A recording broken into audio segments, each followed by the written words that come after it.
Hey, you got those new sticky Dunlops on. Yeah, they're supposed to be pretty cool. They as sticky as they say? That's why I got them. Truth is, I just don't know. Yeah, see what you mean. Well, the bike's fast. It's way faster than I am. Let's see how these other guys are getting on. Let's check them out.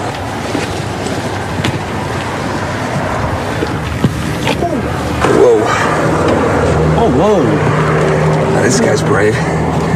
You're really leaning over. Hey, look at those foot pegs all ground away. Jeez. And that tire. Gosh. Can I help you gentlemen with something? Is this your bike? Yes, she is.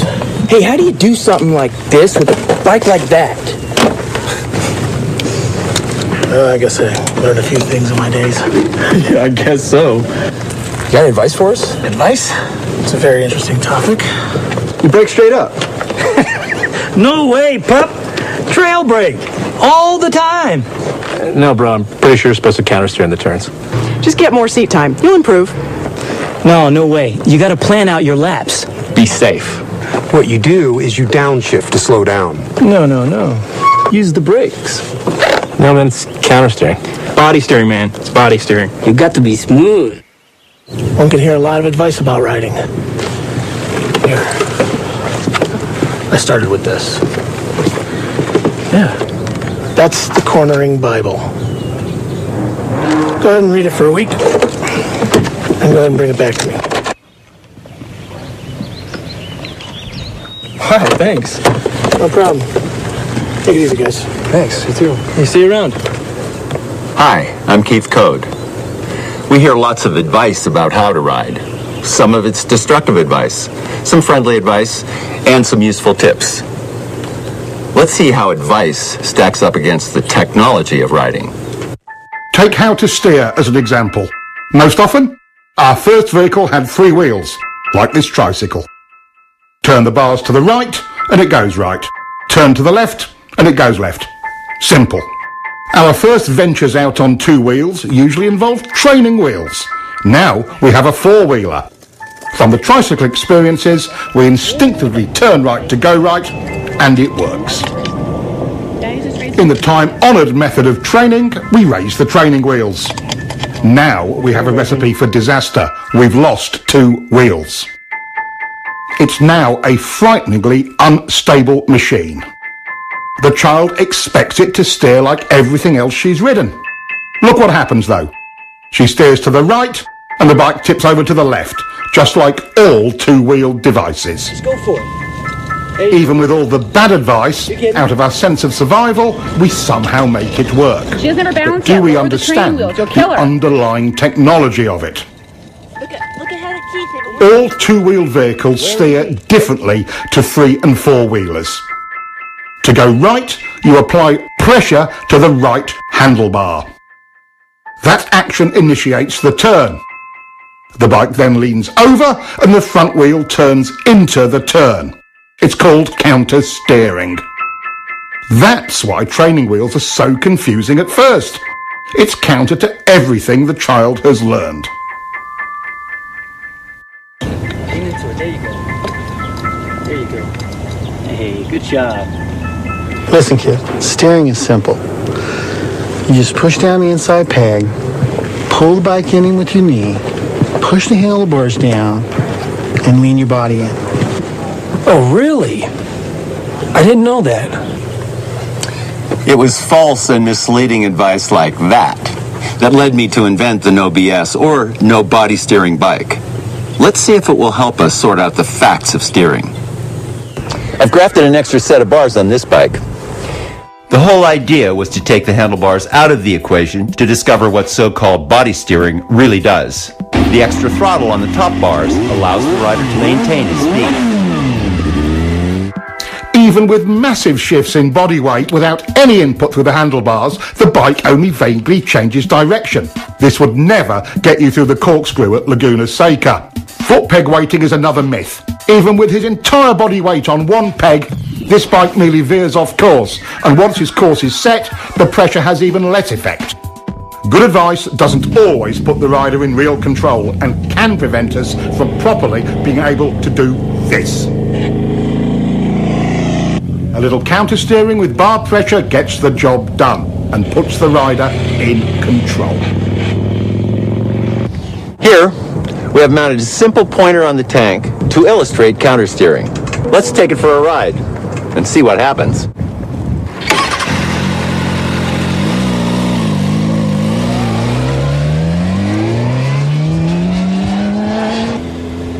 See how the pointer shows the bars moving first to the left and then right, and vice versa?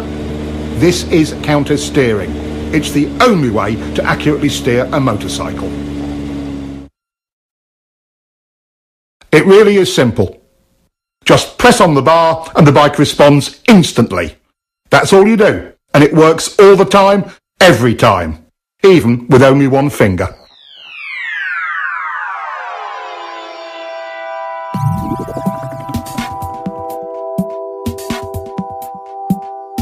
The idea that we lean to steer comes from the fact that when you lean right, you unconsciously pressure the right handlebar, and that counter-steers the bike right. Vice versa for left turns.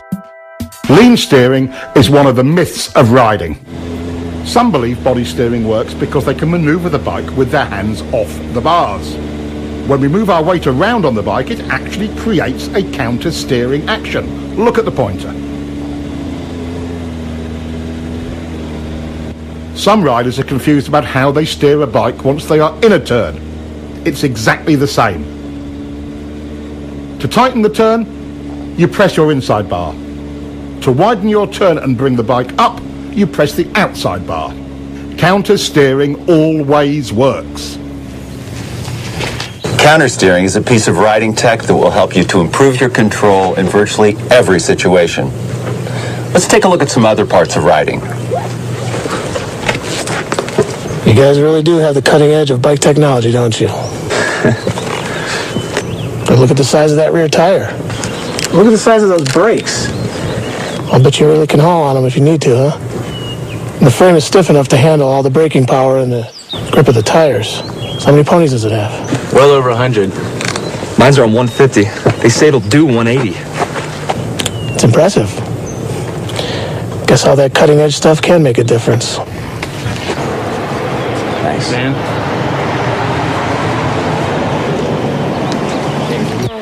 But sometimes the cutting edge cuts the rider. What's needed is the riding technology to match the machine's technology. After over a century of development, motorcycles are truly precision cornering machines. But that doesn't eliminate rider error. What stops most riders from being able to use all of that potential?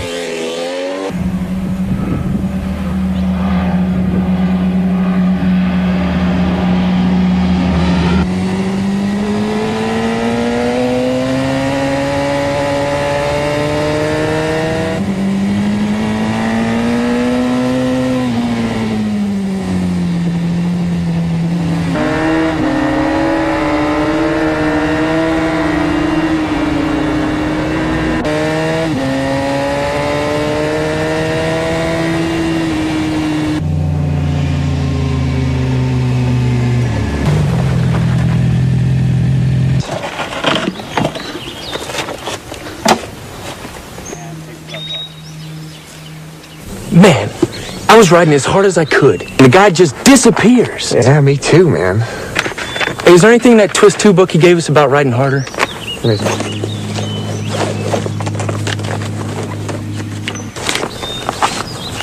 Here we go. To make real improvement, riders can expect to reach a high level of technical skill, but only if they ride at 75% of their limit.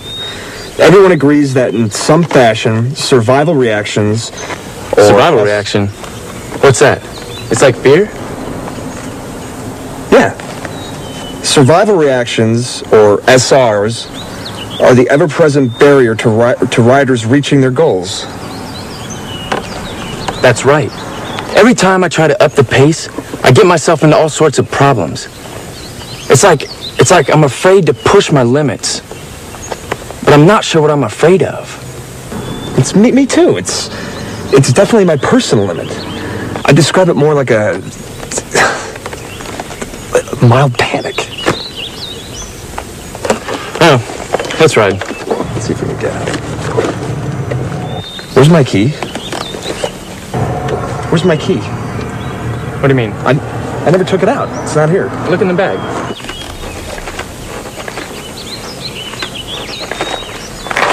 It's an agreed upon fact. Our instinctive survival reactions, our SRs, ruin a rider's hopes of being confident and in control.